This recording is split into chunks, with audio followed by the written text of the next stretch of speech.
because we're living it, and I can't say it's the same for every club, but for us, I think what Rob and Ryan have done is they have managed to look. I'm not stupid enough to think that any Tom, Dick, or Harry could come into a club and do this, but because they're well-known personalities, but they've come in and they've immersed themselves in the community and in the local sort of like culture, and they've got to know people.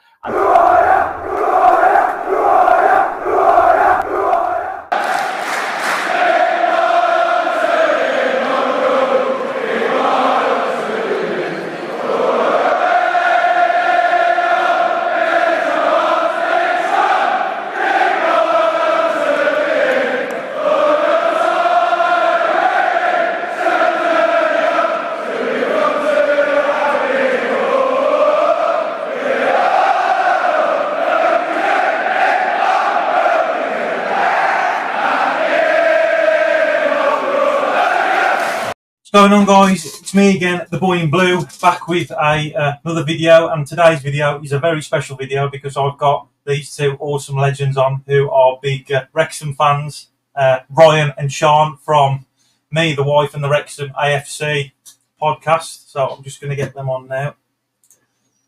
How you doing, guys? Good.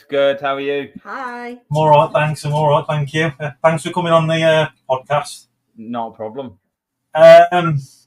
Big season for both of us. Obviously, you guys have just got promoted, so congratulations, fantastic news. We've just got relegated. So, yeah, we're going to be playing against each other. So, what I want to talk to you about is, firstly, about yourselves, of the YouTubing side of things. What kind of made you get into the YouTubing and stuff? What kind of spurred you on to do it? Well, it was actually my idea, weirdly. I've not been going to the football games very much. I've been going for 18 months, two and a half years. 2.5 years. Yeah. And when I went to my first game, I was hooked, and I just wanted to talk about it all the time. I've never ever been interested in football. Never ever. Hated it. When Ryan used to watch it on the TV, I was just like, oh my God, this is just boring. But I went to my first Wrexham home game, and it was just, I was hooked. So I was like, right, let's do a podcast. Yeah, Sean's one of the bandwagon jumpers. No, I'm joking. No, I'll get hate for that. No. So like, I've been going for years and years, and Sean, we've got a 12-year-old son, and I go with my dad, our son, Sean's brother as well, and our nephew. And like I said, Sean was never interested. And then obviously Ryan and Rob come along and spurred a little bit of interest. And it's not just an international thing. It made people locally interested as well in the club. You know what I mean? And even people who'd gone to the games for years and sort of fallen out of love with the club, and then it made people come back. So Sean was one of the ones who got on board. It was quite easy for her to come because there was a load of people that she knew, family that were already going to games, and like she said, she just fell in love with it. And she was like, why haven't I been doing this for years? And then it was her idea. Shall we do a podcast? I like to talk anyway. I could literally talk for an hour, and nobody else needs to be in the room. But so it was a no-brainer for me. And we've been doing it for 2 years now, and we enjoy it as well. But it's the interest from all over the world that shocked us. We knew Wrexham had, we're becoming this sort of like global sort of, phenomenon. Brand and kind of like a brand and stuff. Exactly. But when we started the podcast, we realised just how wide-reaching it was, because we were getting listeners from like Iraq and Russia and like South America, and it was like it suddenly sort of started to dawn on us of how everyone knows who Wrexham is now, whether love it, hate it, whatever. Everyone seemed to know who we were with. So yeah, it's been a wild 2 years, I'd say, so doing the podcast. But it's brilliant, guys. You're doing a fantastic job. Honestly, keep it up. Doing a really good job. I'm just really glad I found you. Like, yeah, honestly, keep it up. You're doing a really good job. But I want to hear like more of your background. So I know that you haven't long been going, Sean. I mean, have you been? I know you haven't been like kind of interested in Wrexham up until like, quite recently. But what was it like before Rob and Ryan came to Wrexham? We were rubbish. No, Ryan's probably the best one to answer that, because I never went to any games before Rob and Ryan came, but I do obviously, you know, being from Wrexham, you kind of hear about how bad the football team is. We were constantly losing. We were in the National League. All right, maybe not constantly losing, but we were in the National League for 15 years. Yeah. And I obviously, you know, how old would I have been when they went down to the National League? 20, my maths is rubbish. 26. Oh, yeah. So not that young then. No.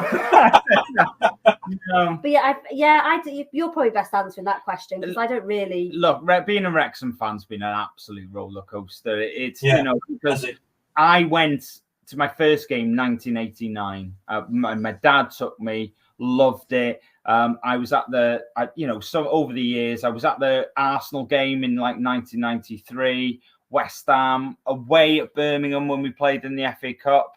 And, you know, there's lots of highs in the last sort of 30 years, but there's a lot of lows in there as well. Yeah. You know, and like 10 years, just over 10 years ago, we nearly lost the club completely, and the fans raised, all that money sort of within 24 hours to save it. And we've had horrible owners, and it's been, it's been terrible. And, a few years ago, COVID sort of saved us really, because we were on a massive slide.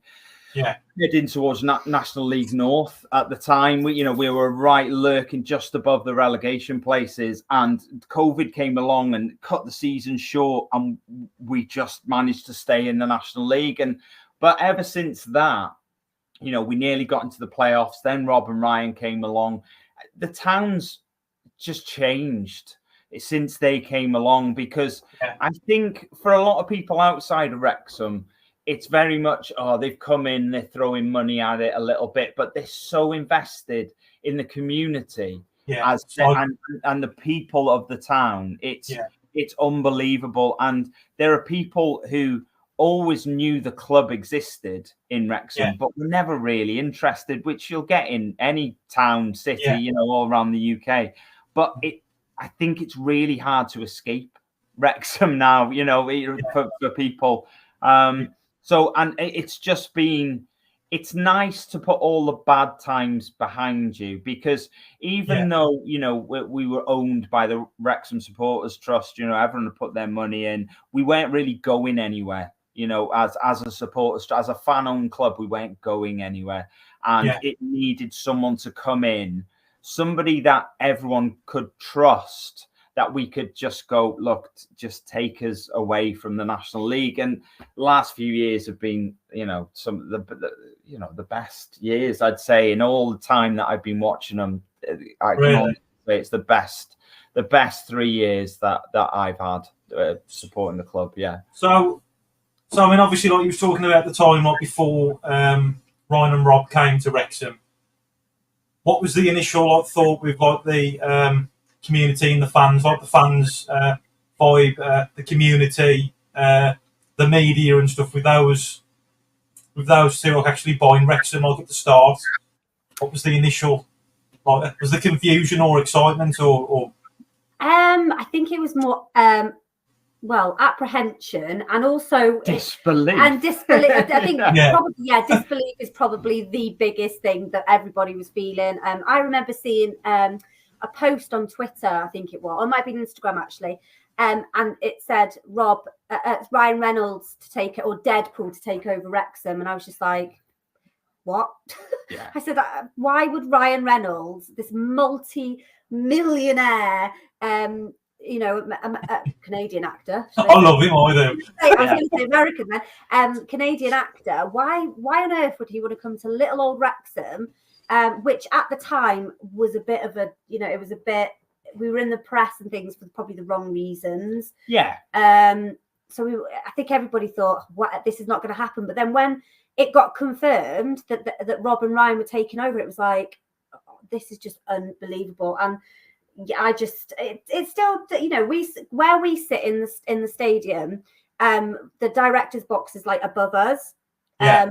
So we see when Rob and Ryan are there, we look up and it's like, oh my God, that's Rob and Ryan.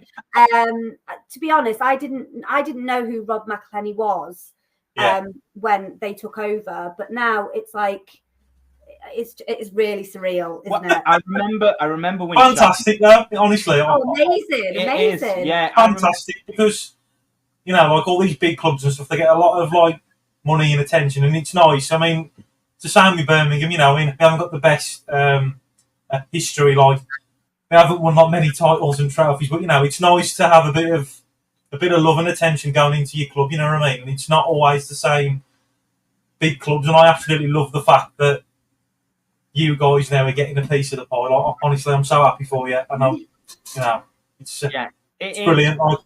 It's strange, because it's really nice to hear you say that, because everyone hates us. Everyone hates us, I love the underdogs. I've always loved the underdogs. I think it's a weird thing in British football when I think I remember, I've remembered with clubs before, when all of a sudden they start making their way through the leagues, and everyone's similar sort of thing to you. Everyone's like, oh, I love the underdog. I love an underdog story. Yeah.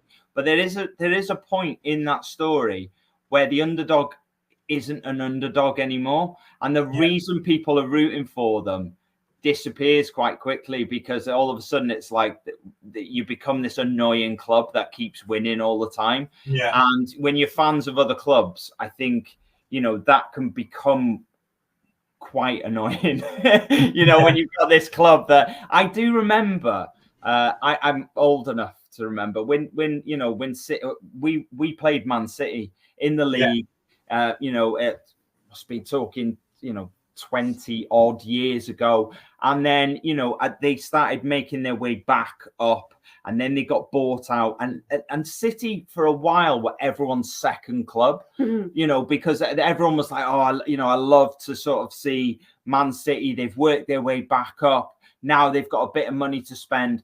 But then all of a sudden, when they started actually winning, all of a sudden it's like they weren't everyone's second club anymore. Everyone was like, oh, they're ruining football now because they're spending all this money, So football's such a weird thing, attitudes change so quickly, and we got so much love, when it had just happened, and when we were still in the National League from a lot of different fans. But that turned sour so quickly, didn't it? Everyone was like, oh, look at them. They're just buying the league. And it's just I don't think it bothers anyone, to be honest. Does it? No, I think a lot of Wrexham fans thrive on it, to be honest. They love it. So. I was actually good. Who cares? Yeah, exactly. Who cares? Yeah. I actually, on our TikTok, I actually saw somebody they must have scrolled through all our videos, or it popped up or something, because it was when we played Tranmere at home, and we made our score predictions like we do every time we play home or away. And he put in it, I can't remember what our predictions were, but we lost, didn't we? Yeah. He put in it that, oh, you can tell these two have only just started watching Wrexham. And when people say that, it really gets yes, that's me. But I always say, no, Ryan's been going since 1989, and he was actually a Tranmere fan, and I commented. Listen, you haven't got to explain yourself to anybody. Just enjoy it. No, and I very much don't care, because I'm quite comfortable in the fact that say what you want, because I've been going for years and I'm not bothered. But Sean feels the need to defend me, and I'm like, honestly. The amount of abuse I get off for some strange reason, I get like the odd comment from like an Aston Villa fan, and it's just What I don't understand is I don't give a shit. Yeah, You know what I mean? I really don't care. Yeah, we've had. That's how you got to be. Like, just honestly, just do what you do. You do a brilliant job, and just enjoy it. Yeah, honestly. I know, but I'm. It's not just when it's. If anybody says anything about my family or whatever, it's like I'm quick, like right, that's it, and I'm very like So, and there's me, so laid back. Yeah, I'm like, it's fine. Just practically vertical. Yeah, not bothered. Yeah. It's good you got each other. You got your boy. You got a good life. Just go with it and just enjoy it. And yeah, definitely. And obviously you got Ryan and Rob now as well. So going off to those two guys coming in then, and then I know you was runners up. Was it the second season that they were in charge, and then the third season you've gone on to be champions? Yeah. I mean, that's massive in itself. So what was that like as a Wrexham fan? You know, like seeing some sort of kind of progression with the club. It was quite a meteoric progression, you know, because they'd come in and obviously brought Phil Parkinson in, and it was, you know, the first season we thought, look, we're going to finish second in the league. Stockport are probably going to pip us to the title in the National League, but that's okay. You know, prime position in the playoffs, it'll be fine. We scored 4 in the playoffs at home, which should be enough to win any game. And then Grimsby decided they wanted to score 5 in that game, which obviously sort of rained on the parade a little bit. And it fell really flat because it just felt like everything had been gearing towards promotion that season. And it fell really flat. But what came after that, I think now I look back, now in hindsight, it was, I'm so glad we didn't go up that year and we got knocked out in the playoffs, because we got to witness what happened the season after. You know, record number 111 points, you know, 100 goals, and it was just like the home performances were just out of this world. And it was like, I'm not sure. Well, it's not that I'm not sure. I doubt I will ever see a season like that ever again. So at the time it was horrible, but then to get to sort of experience what we did the season after was amazing. And to be honest, we probably would have won the league by March if it wasn't for Notts County actually deciding, we're gonna have a good go at this and have over 100 points as well. So yeah, you know, we probably, but that made it more exciting as well, because now again, when you look back, you just sort of, at the time you're thinking, I wish Notts County just go away and just start losing games. But then what do you do when you've won the league in March? Everything's just like a friendly after that, and it's just so boring. And they would never have pushed us to get the points that we got, and every game just felt like a cup final. So it was such a brilliant season. And I think then when we went up, everyone was like, look, we've been out of the Football League for 15 years. Let's just consolidate in League Two. It'll be fine, you know, and then we'll build on that and then we'll move forward. And it quite quickly, you know, after everyone saying that. Sorry. Right. I'm a bit nuts. After saying that, we're about 10 games in, you know, 10 to 15 games in, everyone's going, we're going to win this. We're going to win this. That League Two, we're going to do it. Which again, all that expectation, but it just makes for a more exciting season. And just thankfully, we got it done. We didn't win the league, but hey, I don't think anybody cared about not winning the league. Up again. But all the same stories have come out again. All the same sort of mentalities. We've gone up again. We've bought. Brilliant.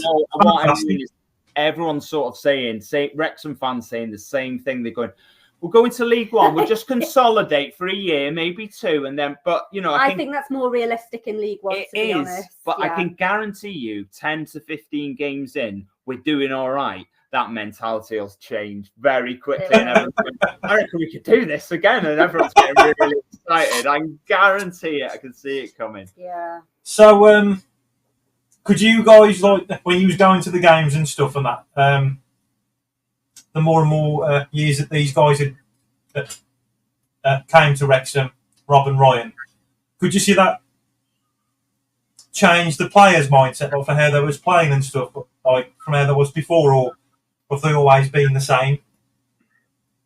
Because we've had like American owners come, and like we had a lot of loan players, but there's like a lot of mixed opinions, like amongst the fans and stuff, that there wasn't really like playing for the shirt and stuff. And is that the case with the Wrexham players? You know, like have you noticed that they do want to fight for the club more in terms of the ownership and stuff as well, to put on a show for the fans? Yeah, definitely. Yeah. It was a bit. We had when Rob and Ryan came in, they obviously came in sort of like the January time. And then the team sort of almost got into the playoffs that season, and then we started to implement new things. So the manager went, we got Phil Parkinson in, a lot of the players were released, and we started to bring sort of players in that to build a proper team around that. And it was a slow start, because we'd made we were a club that couldn't afford players in the past. We were a similar sort of thing, because we were fan owned. We had loads of loan players all the time, because we couldn't afford. We couldn't afford sort of transfer fees. We couldn't afford sort of big wages. So it was doing deals for loan players and bringing them in. Yeah. So we never really had any sort of consistency and cohesion with the team. And then, so it's been really nice that we've now got a little bit of money in the bank when they came, that we could afford to go out and buy some players in. Rob and Ryan obviously grew Wrexham as a brand, like you say, around the world. Yeah. Documentary, that's bringing more money in, and we've got more money to go out and buy players. And we're not just, I think the beauty of it at the moment is we're not scared to say no to people either, because the perception out there in the footballing world is we got loads of money to spend. And, we're doing very well for where we are, but we haven't got a bottomless pit of money, So, and the good thing is that we will not have our sort of pants pulled down about any sort of transfer. If they want too much, we literally walk away and we move on to the next. But I think it all works in one big sort of like nucleus sort of thing, in a way that we're talking about the players playing for the shirt. I think when the players put the effort in, you then get the fans on side. And when the fans are on side, they will they turn up and they sell out every week, and then they'll cheer more. And then the players then want to put more effort in and play more for the shirt. And it's just this big circle of, you give, we give, and then everyone's happy at the end. And, it's worked for us, and it still continues to work for us. Don't get me wrong, the race course is a horrible place to be. At the amount of times that I've seen, Wrexham teams getting booed off at halftime, never mind full time, it can be an unforgiving place. But Dan, for example, over the last 2.5 years, has never seen that, and, fingers crossed she doesn't anytime soon, because then they're not the nicest of days, them are, when you're booing your side off at halftime. I'd rather just, I'm one of them people who, when it's not going well, I'll storm off and I'll go for a beer inside, and then we'll come back and we'll reset for the second half. I'm not really a booer at halftime. It's not really my style. No, just wait till he gets home and then has a rant at home. I'm the same. I'll give him the 90 minutes, and then after that, then it's pretty much a free for all. I mean, I've been there. We've done like 3 or 4 games last season. Like, when we was playing awful, and when you've got to be honest, and some of the games they were awful, and they deserve to get booed off. I mean, the Blues fans, they've been through enough over the years, they deserve more. And I'm not being biased because I'm a Blues fan, but I genuinely love the Blues fans. They're just one of the most loyal fan base. Going and they do sing. Pretty much throughout the game, and I just find it really special. But we've had these new owners come in, and not so much the Blues fans, but fans from other clubs that don't really understand what they're doing. And obviously, you guys now, you've been in the situation now for like 3 years now, going into your 4th year now, about like this brand. So the biggest question for me of the night, I think, is this question: the branding side of things, like getting the revenue, because a lot of fans think that it's just some sort of con, or it's not like going to help the club in any way. But what they don't realise is, I mean, you guys have done the Netflix series, various other things as well. So all that money is pumping into the club, isn't it? Yeah, it is. Can you tell the difference? Yeah, it's a strange one, because I can understand the skepticism from other fans, because I think from the outside it looks like a very corporate model, of people coming in to buy what they're not coming in to buy a club, they're coming in to buy a business. Yeah. And they are going to then try and make as much money out of that business as they can, spin it, sell it off, and potentially put the club in a worse off position than they were before. Let's be honest, as football fans, we've seen that happen loads of times, and we've seen bad owners mismanage clubs and put them in real danger, if not actually put them out of business. So you can understand the skepticism of it, but at the same time, because we're living it, and I can't say it's the same for every club, but for us, I think what Rob and Ryan have done is they have managed to look. I'm not stupid enough to think that any Tom, Dick, or Harry could come into a club and do this, but because they're well-known personalities, but they've come in and they've immersed themselves in the community and in the local sort of like culture, and they've got to know people, and they've always got time for fans. And brilliant. It helps that they're famous, because the fans want to meet them. Yeah, they would want to meet them regardless of whether they own Wrexham or not, if they were in Wrexham. So that does help. But I got houses there as well, haven't they? Yeah, no, I think that was a bit of a rumour. I'm not sure. Was it a rumour? I think so. Yeah, definitely. But it's working for them, and I think they've always had this idea they really want to grow the club, and I think they've always realised from quite early on that they don't have enough money to get the club where they want to get. As much money as they've got, they haven't got. They haven't got the it's not Premier League money, is it? They haven't got a Premier League budget, So they've sort of for me, I think they've been quite clever, because they've bought into Alpine, so an F1 team. Yeah.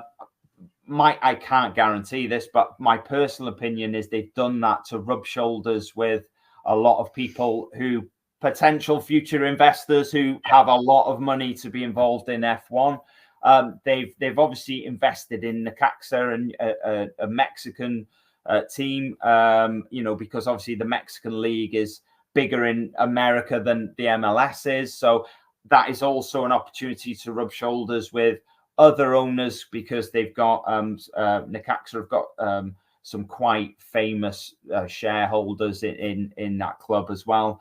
So they're slowly positioning themselves to sort of to bring more money into the club. I'm not sure I'm a huge fan of sort of like a multi-ownership model. It was really nice when we were in the National League and we've got 2 celebrities who own the club. And now perhaps we're positioning it so that we're going to get more investors in, and it won't just be Rob and Ryan anymore. It might be a little bit to them and a little bit to them, which I'm not sure I'm a huge fan of.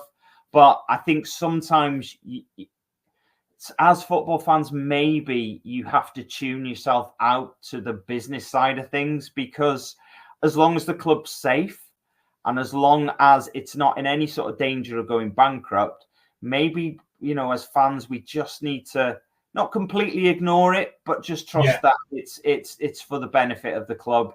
Trust the process. Yeah, exactly. And I think we have to remember that, is Ryan Reynolds ever going to do anything that could potentially damage his reputation globally? It's not going to happen. So I think, I don't think he's ever going to walk away, or Rob's ever going to walk away from the club and leave us in a position after building this huge fan base where they're going to walk away and put. You can tell when someone's genuine now, can't you? It's like, I'm not sure if you know much about the Birmingham owners.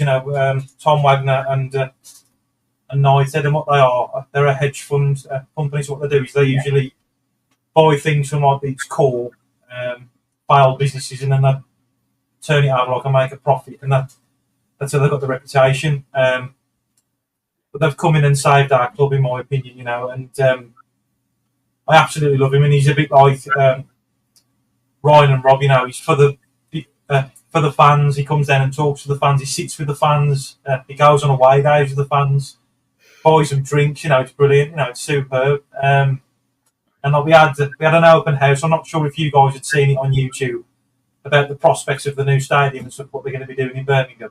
Yeah. They're going to be building a big stadium.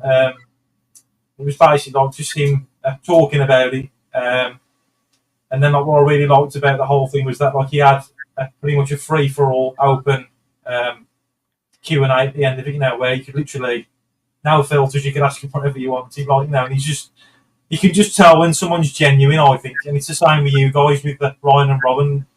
You can't beat people like that, can you? Because deep down in your heart that it's going to work. Well, clearly it's working for you guys, as well. Yeah. You've seen it so far, haven't you? Yeah. So from your opinion and views, for all the Blues fans that are in denial with the American apps and stuff, have you got anything to say to them? They're going to be watching this. I think just trust. I think is like just trust, like you just said, trust the process and just enjoy it. I think it's difficult. It is difficult. It's so hard,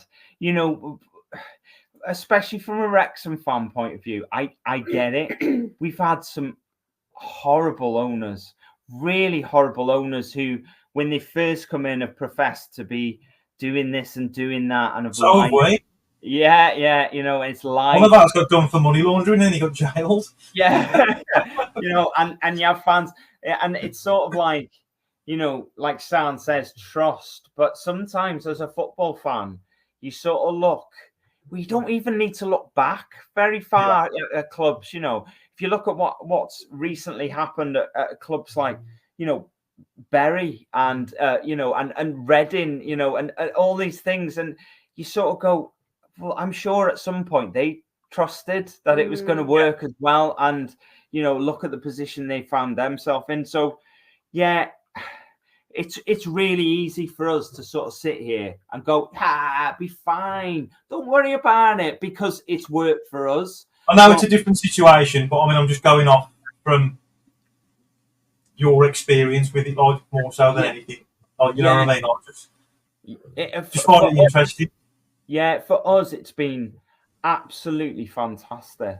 It has, and there was skepticism when they first came in of why they're doing it. And I think the skepticism came from Ryan Reynolds' business ventures, really, the fact that he'd been involved with companies, he'd bought into companies, grown the companies, and then sold his stake in the company. And it was sort of, a lot of people felt like, is he going to do that with the club? Is that what he's doing? Is he coming in trying to build the club up, to raise the profile of the club, with using his own profile as like a little bit of a vehicle for doing that? He was just going to walk away. But it's like you said, you know when people are genuine. Yeah. And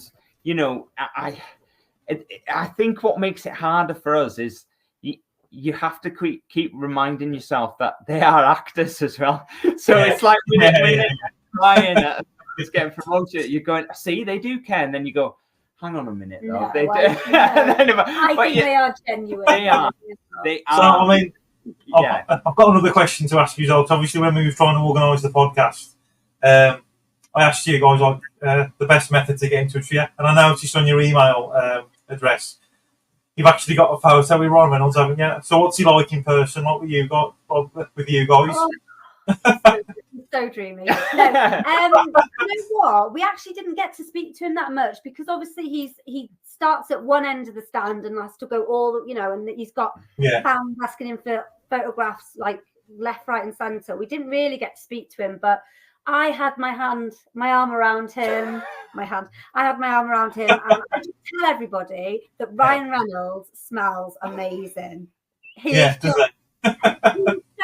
wasn't like, when we took the picture, he wasn't like rushing us and saying, oh, I've got to go do something else. He took the time, had a picture taken with us, and it was just he's nice, isn't he? We yet to meet Rob. Yeah. And we are trying our hardest to get Rob and Ryan on the podcast. Yeah. Hasn't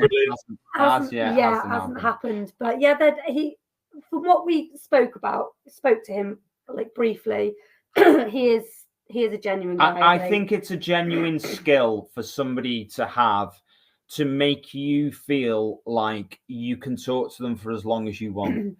You obviously can't because they've got other people to meet. You don't want to either, though, do you? Because you know how busy they are. So you're okay, let's do a quick photograph and let them go. He makes you feel like if you want me here for 15 minutes and you want to have a chat with me, I'll stay for as long as you want me to talk to you. And, I wish we had now. Yeah, I know. But he obviously hasn't got the time for that. But that's how he makes you feel. Yeah. Which I think is a huge skill for people to have in life in general, to make the person that you're talking to feel important. And he was a really nice guy, and we had quite a few photos with him as well. Like my dad was there; he wanted a photo. We had a photo as a family. So it was, we never felt under pressure to sort of rush or anything like that. He was great. He was great. I did nearly put my hand on his bum. I have to say. I was very cool. Well, I definitely. I put my hand on his bum as well, to be honest. I wish I had now, but I didn't quite. I was a bit too scared, so I just put it on his lower back. But just because they're famous, you can't assault them in public. Yeah, exactly. I'd get a lifetime ban from the race course if I did that. So can you imagine? Let's not. Yeah. So I've got another question to ask you guys as well. I'm not sure what your knowledge is on Blues as such, or what you've read from the season just gone. But I know that we had Wayne Rooney as a manager and stuff, who's doing so well in the league and stuff at the start. These new owners coming at the start of that season as well. But then the announcements of what they're going to do and the plans and stuff, from you guys looking in. Just be honest and open about it. How's it kind of look to you guys with what's going on? Birmingham? For me, I think the one thing I'm a big advocate of in football is, and I'm not initially going to talk about owners here. I'm going to talk about sort of management of a football club. I always tend to find that when good managers get time to embed themselves into a club and to make a team play the way that they want them to play, I always find that clubs flourish. Not always, don't get me wrong. I'm not saying it's, you give any manager time and it will just work. It won't. The thing that I've sort of seen, I don't watch the news. It's football. It's football news. That's all I do is constantly read football news. And for me, I think the turnover of managers at Birmingham over the last sort of 5 years or so seems quite high to someone from the outside.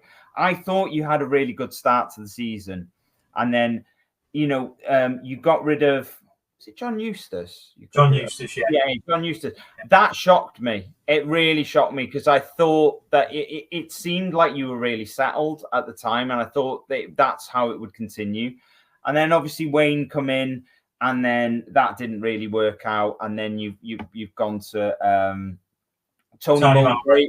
But then obviously Tony Mowbray had to step away, and then you've had Gary Rowett in at the moment. Gary Rowett as well, yeah.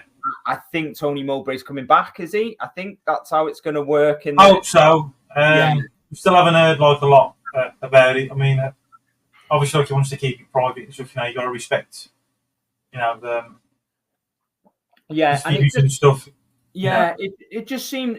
I think for me, it's always about consistency, and I understand the need. We watch. I tell you what. I know Wrexham have got their own documentary, but we're quite big fans of the Class of '92 documentary where it talks about Salford, and it's sort of it's strange, the Salford one, because they love to sack a manager at Salford. Gary Neville loves sacking a manager. He's like constant turnover of managers, and I think, and then even Gary Neville said it in that documentary. Looking back, he said, "If I'd have give him more time, I think he probably would have got us promoted." Mm-hmm. And so the consistency thing for me. And do you? A question for you: do you think if you'd stuck with John Eustace at the point that you got rid of him, do you think you would have still been relegated, or do you think no? We would have been a mid-table.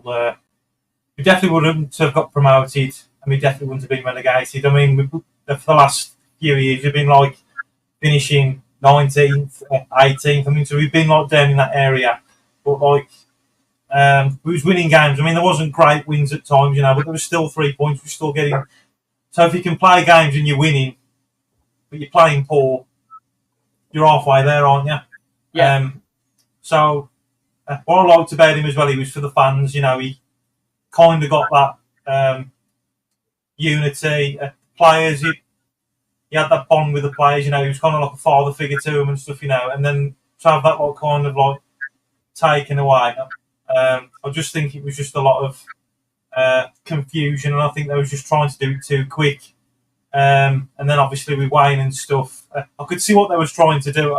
I mean, could you see that, like, from your perspective with Wayne or not, or was you confused? Like, I was with the branding, like in terms of the branding. Obviously, you guys have been there. Like you. Yeah, it was. I think it was an obvious move to make, but I think it's still quite confusing when you've got a manager in there that seemed to be getting something out of that team. And to sort of turn you back, you obviously had a plan, and and they wanted to execute that plan. But for me, it was the timing of it was so strange, and I just sort of felt, for me, it was like I just didn't think it was gonna. There was nothing good that was going to come of the way that it had happened. Like you said, you sort of feel like you'd have been a mid-table team. I certainly don't think you'd have gone down if he was still there now, and they hadn't made that change. I just don't think I just can't see it would have gone the way that it's gone. I just think sometimes I think owners come in and they just want to rush everything. We've seen that a little bit with Ryan and Rob, to be honest. They've got a vision and they just want to go out and they just want it to be a certain way. Yeah, sort of thing. And they just want, I think they have learned, though. They have. But what I mean is, they I think it's sort of like, it's a bad analogy, but it's like a child when they get a new toy. They just want to do everything with it, and why can't they do it now? And they've brought some really good people in, Rob and Ryan, that they know, like people like Sean Harvey. They've admitted openly they don't know what they're doing. So Sean's there to sort of steer the ship and go, yeah, you can't do that. Yes, you can do that, but it's going to take a little bit longer than you want it to take, and Sean steers them very much in the right direction. But I think it's a weird looking at the two sides of it. You know, your owners, they've come in and they've rushed and they've got a vision of what they want it to be and how they want it to look from the outside as well, and how they want to grow that brand. And we've had the same thing.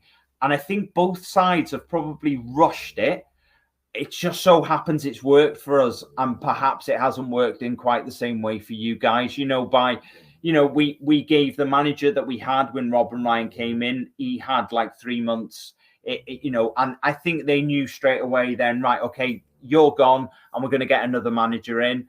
That manager that came in is still there now, you know, and it's working for us, and he's got back-to-back promotions. Your owners have pretty much done the same thing. They've come in and they've gone, right, okay, that's not the way we want to go. We want to bring a face in as such that has global sort of interest and global appeal. And who better, you know, as somebody that is known the world over, especially in somewhere like America after playing out there, you know, than Wayne Rooney. But that sort of gamble that they made didn't work for them, and I think it's been to the detriment of what league you're going to be, you know, playing in next season. So I think it's a very similar story about coming in and wanting, as owners, and wanting to put your stamp on the club and wanting it to look a certain way. I think it's really similar, but I just think we've just been lucky and it's worked for us, and maybe not so much. Well, I mean, they've openly admitted, you know, that they made a mistake getting Rooney in. Like, it was all too quick, but they're spending. Well, they've just bought that plot of land, haven't they? I'm not sure if you know about it. Birmingham, Wales, like an old racetrack, go-karting, that kind of thing. But it's like 48 acres of land, you know, plus extras as well. Now they've brought this off Birmingham Council. It's going to be like a 365 day in use as well. So there's going to be like other events and stuff, which is going to be like all for the revenue that goes to the club. Everything in that stadium for whatever event is going to go straight to the club. There's going to be hotels there. There's going to be restaurants, bars everywhere. It's fantastic, but at the same time of doing this, even though St Andrews is going to get knocked down, well, they reckon within like the next 5 years, it's on course for then. So this month, like before the season, they're spending like 15 million to upgrade the stadium, to make it better for when we start the season against you guys. Even though it's going to get knocked down, you know. So I mean, they're genuine people, you know, because you can see what's going to happen in the long term. You know, he's going to quadruple his money, like tenfold. Yeah.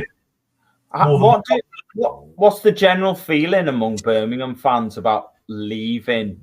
You know, leaving that ground behind and going somewhere new, because in one ways that can for fans. Mixed views, but I think a lot of the views is like me. You know, I'm like sentimental, so like.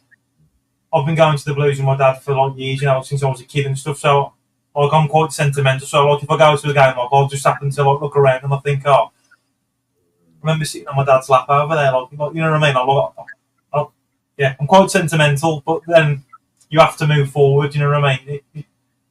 So when you have toys as a kid and you have to give them away, if you're just growing up, you know, you have to move on with your life. And even though you're attached to that toy and you're sentimental. Too old for it now, so you have to move forward, and I don't know, that's the way I see it. But there's mixed views, but I'm definitely like really excited about it, but then there's that sentimental side to me. But it's more exciting because I know that Blues fans, you know, we haven't had like much luck over the years, and I think it's our time to have a bit of piece of the pie. It's the same with you guys, you know, it's fantastic that you're getting all this attention, you know, all this revenue, and it's brilliant. Yeah, I will. You know, we're just looking forward to, you know, another season where, and it doesn't, you know, if we stay in League One, that's fine. If we stay in League One for 2-3 years, that's fine. Because, well, it is for me. I can't speak for every Wrexham fan who probably want to be in the Premier League in 3 years, but for me, I'm more than happy. You know, we spent so long in National League. You know, anything's a bonus now, isn't it? I could genuinely say I was young the last time we were in the Football League. So the fact that we've now in League One, I'm happy, and, if it takes us a few more years, I think for most Wrexham fans, it's just a case of, and I know it's not aiming big, but it's as long as we don't come back down again. Yeah. If we're in League One for the next 5 years, I'm happy with that. Can you see yourselves like going even higher though, or not? I don't going higher. I'm quite a positive person, so I'm like, yeah, but I mean, what do I know? But I think you have to be realistic, and you've got teams like yourselves. You're coming down from Championship, so it's like it's definitely not going to be an easy game against you guys. So yeah, I think you've just got to look at the teams that are in League One at the moment and just think, yes, we're a good team, but I think it's not the National League. And it's like, a lot of people are saying that like the transition from the National League to League Two is big, but it's not as big as the transition from League Two to League One. So I think it's going to be, I don't think it's going to be easy at all. And any Wrexham fan that says, yeah, we'll get back to back, it'll be fine. I think that might be wishful thinking, but you just don't know, do you? You just don't know what's going to happen. Look, for me, it's all about one thing, and that's recruitment. That's the thing, and we've got our recruitment pretty much spot on the last couple of years. Bar a few. But by one or two. But I mean, you're talking about 20 players coming in, and maybe 2 have been a little bit of a miss. That's a pretty good return rate. Yeah. And I think this summer is the most important summer that we've had for recruitment in the last 20 years, because we've just released 7, 8, 9 players, some big players like in there as well. Yeah. And so now what we do in the summer, I think, is key to how we move forward. I'll be honest, I can, if somebody said to me, you're going to go up again, fact, I wouldn't be that surprised. But I'm not sitting here going, just watch what you say. I was looking at the odds. I was looking at the odds for League One, and like your favourites, and we're third favourites to win the league, and it's like, and I'm looking at it going, can we just have a break? Can we just have a season where there's no expectation? Too much to take in, isn't it? All the emotions. Yeah, I know. Always. We're actually really excited about playing Birmingham, aren't we? Yeah, massively so. There's been quite a few Wrexham fans saying that they've called it and said that we are playing yourselves the first game back to the season for League One. So I'm looking at that, because obviously you've got your background there. Your stadium looks immense, and I can't wait to come to it, to be honest. Well, look, when you come to it, it all depends as well, because they're on about playing it in America, aren't they? Yeah, well, what's your views on that? No. I've done a video, and I could kind of understand the logic with it, but the way I saw it was just for one game of the season to sacrifice 200 odd teams to get a massive amount of money to help the teams out. I'm down for sacrificing one game. Yeah, whether it's a home or away game, but then I see the revenue it would create is just ridiculous, man. Yeah, I know, but but then I can understand why people don't want to do it. Like, I really struggle with it, and I tell you what, there's about 4 games I'm really looking forward to next season, and Birmingham's one of them 4. I mean, don't get me wrong, I'm excited for all the games, but there's 4 standout ones for me, and Birmingham is definitely one of them. And so to have that excitement to play a team that we haven't played for 20 odd years, and then to have that taken away from you and have it, and they go, oh, you can still go if you want, but it's going to be in New York. That would hurt a little bit for me. But I get it, I get it. But I'm just trying to think of the money that it would create to. Yeah. And our money's not everything, but like, we've been to a point where we've nearly lost the club, and the same as you. So having that bit of it's more in the pocket for the club. It's more of like a foundation, stability, And like, I mean, I've done like some facts the other day, and I've done a video on it, like about the fors and against, and the amount of money that the UK generate across all sporting events is 2.6 billion, and in America it's 16.9 billion. Yeah. From Wrexham playing together. Yeah. I'm not saying that they're going to generate 16.9 billion, but you've got more of a chance of making a lot more revenue for both the teams than you would do in the UK. Yeah. Yeah. And then I'll be broadcasted in other places, and I just think it'd be really good. So, for me, I mean, I could sacrifice one of the games because we're going to play each other twice, you know what I mean? But like, it just depends on if it's in your end or it's our end, you know what I mean? So, I tell you what. Well, we've already paid for our season ticket now, so I'm hoping, you know. I tell you what, I'll sacrifice the game against Cambridge. How's that? Yeah. And then, we're not bothered about playing Cambridge. No, we're not excited about that. I'll sacrifice. What about if I turn around and said, we'll pay for the flights? Whoa. To go over now we're talking. No. Little private jet? Oh, private jet, yeah. Yeah, private jet. I'm in. Yeah.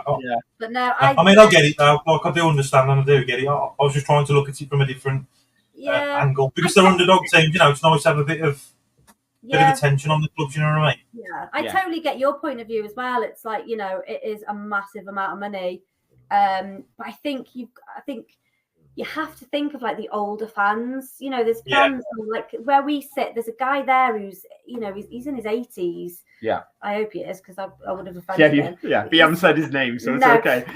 You know, and there's loads of like the older generation there. I mean, your dad's in his 70s, isn't he? Yeah. So it's like, you know, is it viable for them to travel to New York to watch a game?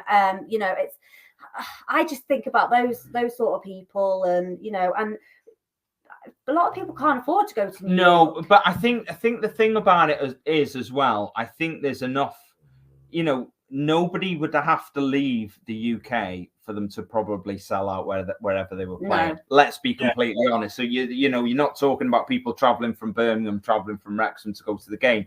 You'd sell out a stadium easily, you know, with people who are interested in this. I think sometimes you have to bear in mind other clubs as well. You know, both our clubs have got, you know, a decent, you know, we've got decent owners. We've got a little bit of money behind them, you know, and we're doing okay. There's a lot of clubs who don't have that as well. So, you know, the benefit. They're caring as well, though. Say again. They're caring as well, though, aren't they? Yeah. They care about the club, about the people. They make time for the fans. They make time for the community. That's the kind of owners you want. Yes. And it's very rare. Very rare, isn't it? That you get that sort of.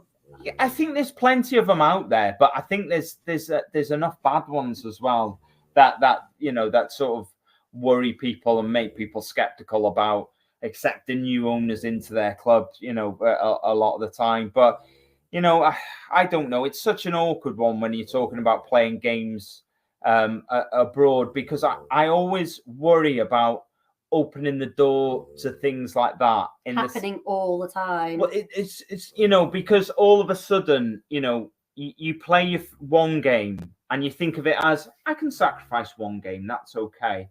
And then, you know, so Wrexham v Birmingham is in New York, and you go, okay, I give up one game, that's fine. And then another season rolls round, and then all of a sudden Wrexham are going to play Birmingham again in New York, so you're going to miss out on that game.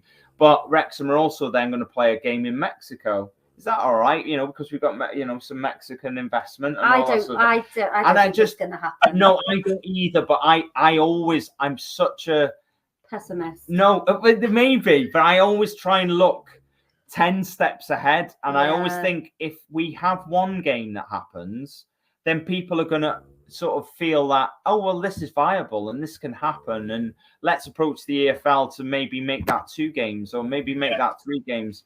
Before we know it, Wrexham's in new. No, I'm not saying that, but you know, and then maybe you start losing 3 or 4 games in your season, or I don't know. I'm not, you know, I'm probably just being stupid, but you know, you have to think where these rumours come from, though, don't you? You have to think, why? Where has this come from? Is it some guy or woman just sitting in there? No, it's not like it now because it's getting attention on like both the clubs. So let the rumours, Yeah, that's very true. It's nice that Wrexham are getting the attention and Blues, because we've been the underdogs for so long. Yeah, brilliant. Yeah. I always see things as a positive. Like if there's bad rumours, and it's how things are worded and how things are said, and it's the context that they're said in, that they're going to play like in America and stuff, that. I mean, that's massive. And I can understand what you're saying, like about the old generation of fans. I mean, I totally get it. I'm with you on it. I'm just trying to look at it because we've been the underdogs for so long.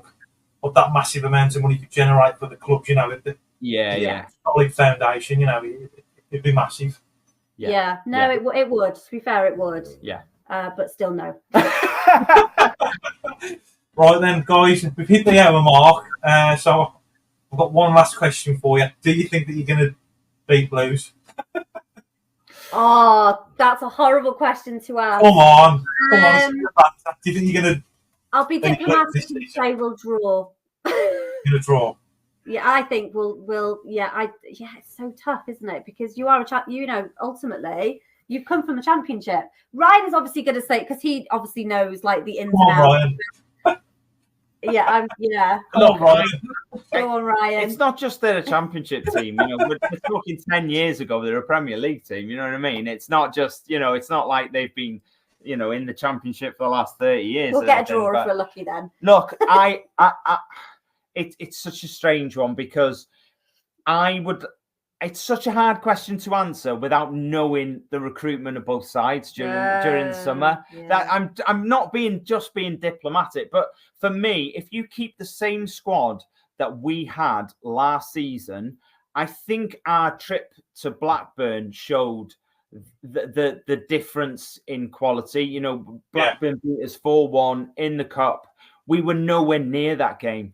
And Blackburn were down that end of the Championship as well. And they literally, they controlled the whole game. So there was a definite gap in quality there.